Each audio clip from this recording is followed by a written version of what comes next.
दोस्तों, आज हम बात करने वाले हैं कि अपने मोबाइल फ़ोन से और आय प्रमाण पत्र कैसे बनाएं। तो उसके लिए दोस्तों सबसे पहले हम गूगल सर्च बार में RTPS लिखकर सर्च करेंगे। उसके बाद जो फर्स्ट लिंक आएगा उस पर क्लिक करेंगे। उसके बाद दोस्तों ये आपका पेज ओपन होकर आएगा। तो यहाँ पे दोस्तों आपको सबसे पहले 3 डॉट पर आकर के अपने फ़ोन को डेस्कटॉप साइट मोड में कर लेना है। डेस्कटॉप साइट मोड में करने के बाद दोस्तों आपका पेज ऐसा हो जाएगा और उसके बाद आप नीचे आकर देखेंगे कि लोक सेवाओं का अधिकार की सेवाएं हैं। उसके नीचे सामान्य प्रशासन विभाग की एक ऑप्शन है, उस पर आप जाकर देखेंगे कि आय प्रमाण पत्र का निर्गमन है, उस पर क्लिक करेंगे। उसके बाद दोस्तों यहाँ पे आपको 3 स्तर पे बनाने के लिए ऑप्शन आता है। पहला अंचल स्तर, फिर अनुमंडल स्तर और फिर जिला स्तर पर। आप किसी भी स्तर पे यहाँ से आप बना सकते हैं। तो आपको पहले हम अंचल स्तर पर बनाकर बताते हैं। तो अंचल स्तर पे क्लिक करेंगे। उसके बाद दोस्तों आप देखेंगे कि यहाँ पे सबसे पहले आपको जेंडर चूज करने के लिए रहता है कि आपका जेंडर क्या है, आप मेल हैं, फीमेल हैं या थर्ड जेंडर है। तो आप अपने अनुसार यहाँ पे जेंडर को चूज करेंगे। उसके बाद अपना नेम ऑफ एप्लीकेंट में अपना नाम लिखेंगे इंग्लिश में, और आवेदका का नाम में आप अपना नाम हिंदी में लिखेंगे। तो सबसे पहले दोस्तों आपको हर जगह, जैसे आपका नाम, फादर्स नेम, मदर्स नेम जो है इंग्लिश में जो लिखना है उसको पहले आप इंग्लिश में हर जगह फिलअप कर लेंगे। जो हिंदी में जो लिखना है उसे आप खाली छोड़ देंगे अभी फ़िलहाल।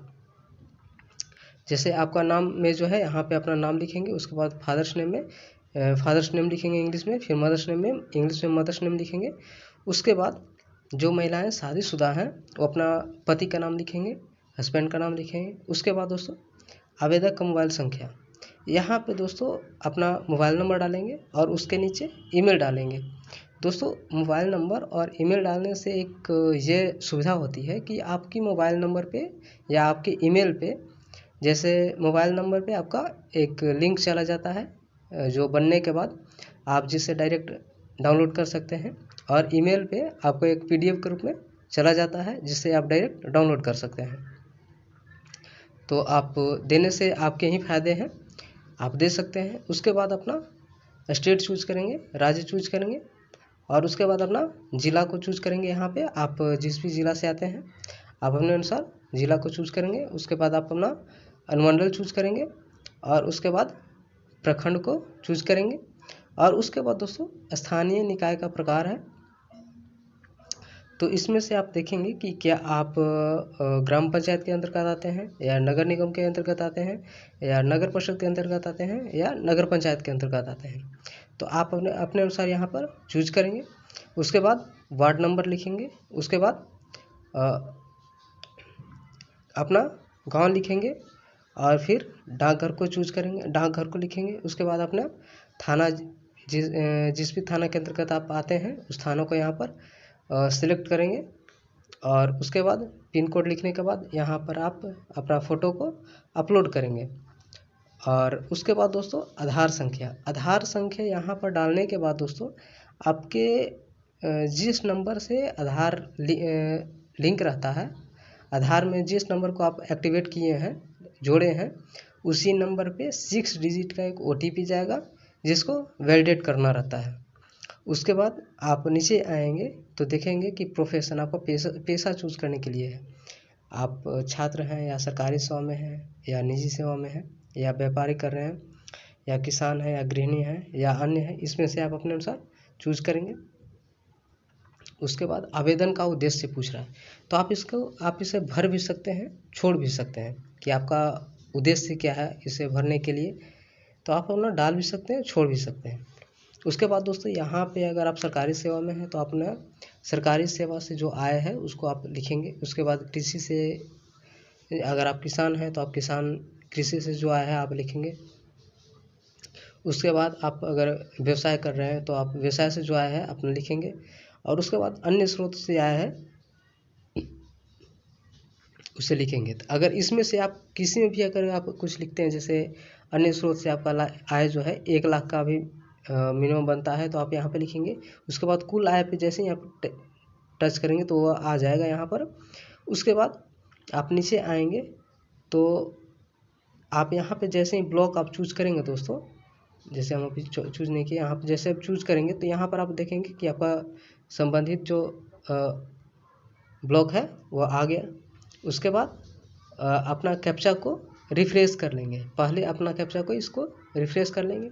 रिफ्रेश करने के बाद कैप्चा जो चेंज होता है उसको ही आप लिखेंगे। उसके बाद ऊपर आएंगे, जो आपका छूटा हुआ है, जैसे हिंदी में आपका नाम जो छूटा हुआ है तो उसे आप लिखेंगे, और जो फादर्स नेम हिंदी में छूटा हुआ है उसके बाद लिखेंगे। फिर मदर्स नेम जो आपका माता जी का नाम हिंदी में जो छूटा हुआ है उसको लिखेंगे, और पति का नाम जो छूटा हुआ है उसको लिखेंगे। उसको लिखने के बाद अपना कैप्चा को यहाँ पर डालेंगे और उसके बाद प्रोसीड पे क्लिक करेंगे। उसके बाद दोस्तों जो भी आपका फिलअप किया हुआ है वो सारा चीज़ आप यहाँ पर मिला लेंगे। अगर इसमें कहीं अगर कोई गलत है, जैसे कोई भी फिलअप किया हुआ है उसमें अगर कोई कहीं कुछ गलती है तो एडिट का ऑप्शन है, इस पर एडिट कर सकते हैं आप। और अगर इसमें सारा चीज़ अगर सही है तो अटैच एनेक्सर पे क्लिक करेंगे।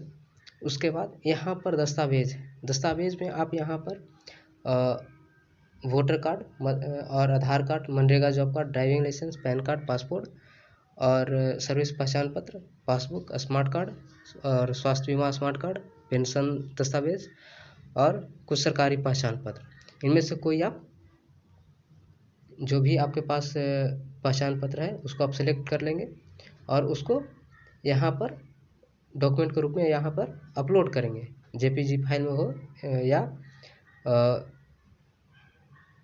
पीडीएफ में हो और किसी पर भी रूप में हो, उसको आप यहाँ पर अपलोड करेंगे। उसके बाद सेव एनेक्सर पे क्लिक करेंगे। उसके बाद सबमिट पे अगर यहाँ पर देख लेंगे सारा चीज़ सही है तो यहाँ पर फाइनली जो है इसको सबमिट करेंगे। तो आपका जो सर्टिफिकेट है वो बनकर तैयार हो जाता है। आप इसको आप चाहें तो पीडीएफ के रूप में एक्सपोर्ट टू पीडीएफ का जो ऑप्शन है इस पर क्लिक करके पीडीएफ के रूप में आप रख सकते हैं। इसमें दोस्तों इतना ही। इससे संबंधित और भी जानकारी के लिए हमारे चैनल को सब्सक्राइब कर लें। धन्यवाद।